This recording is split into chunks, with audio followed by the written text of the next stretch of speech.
राहुल अपनी पत्नी सीमा और अपनी माँ के साथ रहता था। गर्मियों की छुट्टी में राहुल की बुआ फूफा अपने लड़के सोनू के साथ उनके घर पर रहने आए।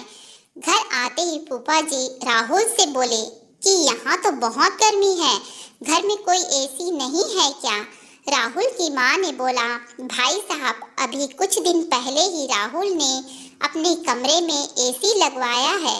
यह सुनते ही फूफा जी अपने बेटे से बोले कि सारा सामान राहुल के कमरे में ले जाए। राहुल और उनकी पत्नी सीमा चुप रही, क्योंकि उनने सोचा कि कुछ दिनों की बात तो है। इस तरह बुआ फूफा जी को राहुल के घर रहने में 1 महीना हो गया। राहुल ने अपनी माँ से पूछा कि बुआ जी कब जाने वाली है? हम कब तक ऐसे ही हॉल में सोकर अपना गुजारा करेंगे? राहुल की माँ बोली, बेटा, रिश्तेदारी का मामला है, हम कुछ कह भी तो नहीं सकते। राहुल की पत्नी सीमा बोली, वह तो सब ठीक है, लेकिन उनका बेटा लड़का सोनू सारा दिन घर में उधम करता रहता है। कल तो उसने हमारा नया सोफा बुरी तरह फाड़ डाला। राहुल इस बात पर बहुत गुस्सा हुआ कि नया सोफा फाड़ दिया। वह अपनी पत्नी से बोला, तुम सोनू को ऐसा करने से रोकती क्यों नहीं? सीमा बोली, जब से बुआ फूफा जी आए हैं कुछ न कुछ खाने की डिमांड करते हैं, जिससे मेरा और माँ जी सारा दिन तो रसोई में ही बीत जाता है। राहुल ने कहा कि मैं अभी जाकर फूफा जी से पूछता हूँ कि वह आखिर कब जाएंगे।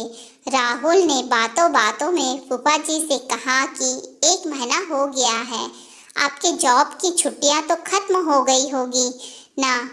फूफा जी बोले, राहुल, मैंने जॉब तो कब की छोड़ दी, अब तो मैं बिजनेस करता हूँ और अब मैं इस शहर में भी कुछ बिजनेस खोलने की सोच रहा हूँ।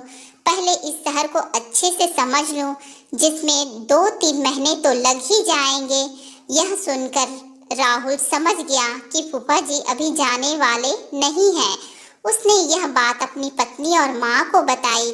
सीमा बोली, जब घी सीधी उंगली से नहीं निकलता तो उंगली टेढ़ी करनी पड़ती है।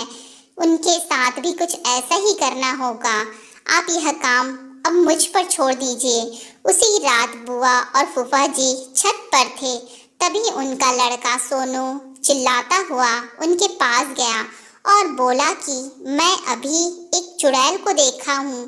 तभी एक चुड़ैल वहाँ आ गई और बुआ और फूफा जी को बोली कि तुम में से कौन पहले मेरा भोजन बनना चाहेगा। चुड़ैल को देखकर वह बहुत डर गए और उस घर से भाग गए। उनके जाने के बाद सीमा ने अपना चुड़ैल का मुखौटा उतारा। बुआ के परिवार के जाने के बाद सबने चैन की सांस ली। सीमा की सास ने सीमा से कहा कि तू तो बड़ी अच्छी चुड़ैल बनती है। यह कहकर सब हंसने लगे।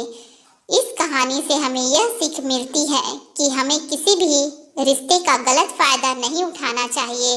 जिस तरह बुआ के परिवार ने अपनी रिश्तेदारी का गलत फायदा उठाया और दूसरों को परेशान किया।